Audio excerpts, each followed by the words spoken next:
وەڵامدانەوەی پرسیارە سەردەمیەکان. لە جەمسەرەکانی گۆی زەویدا هەندێک کات 6 مانگ شەوە و 6 مانگ ڕۆژ لەم شوێنانە چۆن نوێژ دەکرێت؟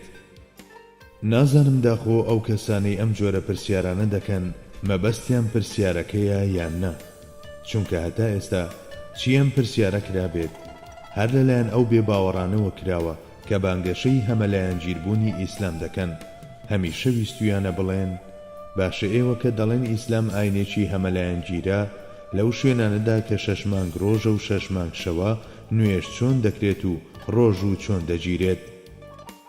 یەکەم، عرستان بکەم هیچ سیستمێک لە دنیا تەنانەت ئەگەر بە تەنها سیستمێکی ئابووریش بێت هەرگیز هێندەی ئیسلام ناتوانێت شوناسێکی هەمەلایەنگیری هەبێت. تەماشایەکی سیستەمە لار و لەوێرەکانی ئەم ڕۆژگارەی خۆمان بکەن. هەرچەندە مرۆڤ بێزار دەبێ بەوانەی ئێستا بڵێت سیستەم، تەنانەت هیوایان هەیە کە هێشتا دانەری سیستەمەکە لە ژیاندایە کە چەند جارێک دەستکاری کراوە و چاکسازی تێدا کراوە. بۆ نمونە سیستەمە ئابووریەکەی مارکس هەتا خۆی لە ژیاندا بوو چەند جارێک لەگەڵ ئەنگلزدا پێداچوونەوەیان بۆ کردووە و لە هەر چاپێکدا هەندێک دەستکاری کراوە و هەر جارەی بەرگێکی بەبەردا کراوە. ئەم شتەی باسی دەکەین هەروەک لە هەموو سیستەمەکانی ڕۆژگاری خۆماندا بوونی هەیە، بە هەمان جۆر لە گشت سەردەم و سیستەمە جۆرا و جۆرەکاندا دەبینرێت و شتێکی سروشتیە و پەیوەندی بە کەم و کورتی مرۆییەوە هەیە.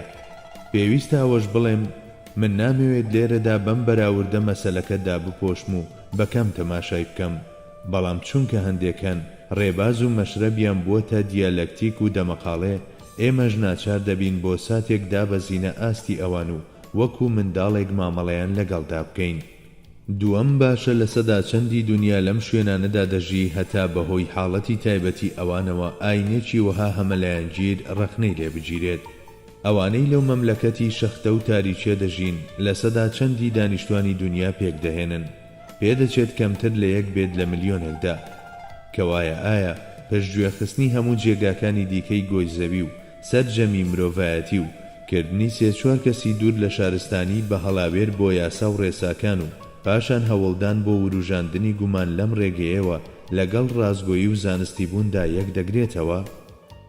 سێم، ئایا لە جەمسەرەکانی زەویدا موسڵمان هەیە تا مەسەلەی نوێژی موسڵمانان لەوێ بکرێتە کێشە و باسی نوێژکردنی مرۆڤی ئەوێ بکرێت؟ ئەگەر ڕۆژێک مرۆڤایەتی گەیشتە ئەوەی لە جەمسەرەکانی زەوی بژی و کەسانێک لەوێوە بێن ئەم پرسیارە بکەن، ئەو کاتە پرسیارەکە مانای دەبێت.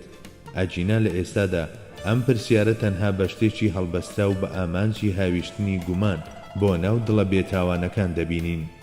ببورن لە وەڵامدانەوەی مادەگەراکاندا پێویستی خۆمان دەکەوینە دیالەکتیککردنەوە.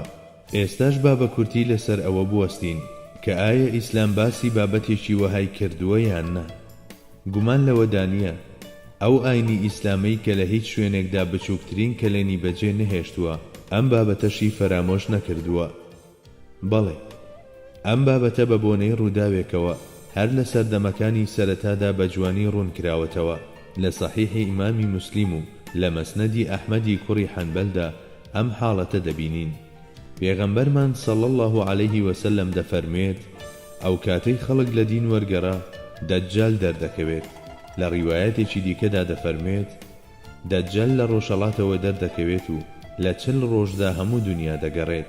ڕۆژێکی ئەو ساڵێکی ئێوەیە، ڕۆژێکی دیکەی مانگێکتانە، ڕۆژێکی دیکەی هەفتەیەکتانە و ڕۆژەکانی تری وەک ڕۆژەکانی ئێوەیە. هاوڵان دەپرسن لەو ڕۆژەدا کە هێندەی ساڵێکی ئێمەیە نوێژی ڕۆژێک بکرێت کافیە؟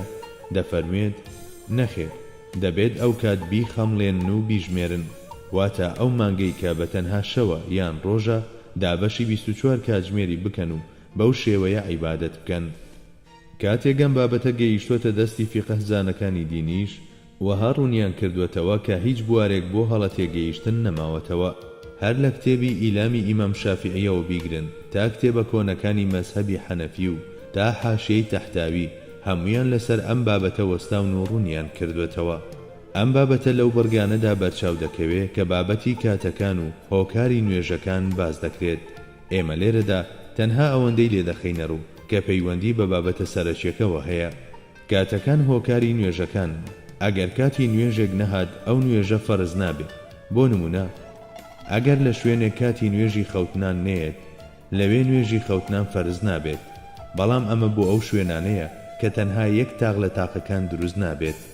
ئەگەر نا وەک ئەوەی لە حاڵەتەکەی دەجەلدا باسکراوە لەو شوێنانەدا کە بەشێکی زۆری ساڵەکە شەوە یان ڕۆژە، ئەو شەوە یا ڕۆژە درێژە بە گوێرەی شەو و ڕۆژی ئاسایی دابەش دەکرێت و دەخەمڵێنرێت و بەم شێوەیە عیبادەتەکان ئەنجام دەدرێن. واتە ئیمساکیەی نزیکترین شوێن وەردەگیرێت و ئەو شەو یان ڕۆژە درێژە بەسەر چەند بەشێکدا دابەش دەکرێت و عیبادەتەکان بە گوێرەی ئەو کاتانە دەکرێن بە وێنەی ئەو دابەشکردنەی کە لە کردارەکانی وەک نان خواردن و نووستن و هەستاندا دەکرێت.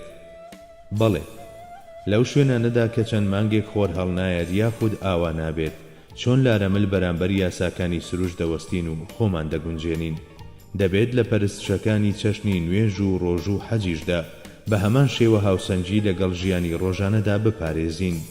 بە کورتی دەتوانین بڵین ئیسلام ئەم لایەنەشی فەرامۆش نەکردووە، بەڵکو خشتەی کاتەکانی نزیکترین شوێن لە جەمسەرەکانەوە کە هەر پێنج تاقەکەی تێدا دروست ببێت بۆ دابەشکردنی شەو و ڕۆژە درێژەکان بەکاردەهێنرێت. لێرەدا ئەگەر ئەم مەسەلەیەش باس بکەین هەر جێی خۆیەتی. ئەویش بریتیە لە فەرز نەبوونی نوێژی کاتێک ئەگەر کاتی نەیەت. بەڵێ ئەگەر چی کاتەکان وەک هۆکاری نوێژەکان پیشاندراوە، بەڵام هۆکاری ڕاستەقینەی کردنی نوێژ جێبەجێکردنی فەرمانی خوای گەورەیە. لەمەوە لەو شوێنانەشدا کە کاتی نوێژێک نایەت ئەگەر دیسان نوێژی ئەو کاتە بکرێت زەخیرە خستنێکی باشە. خوا خۆی ڕاستترینی هەموو شتەکان دەزانێت.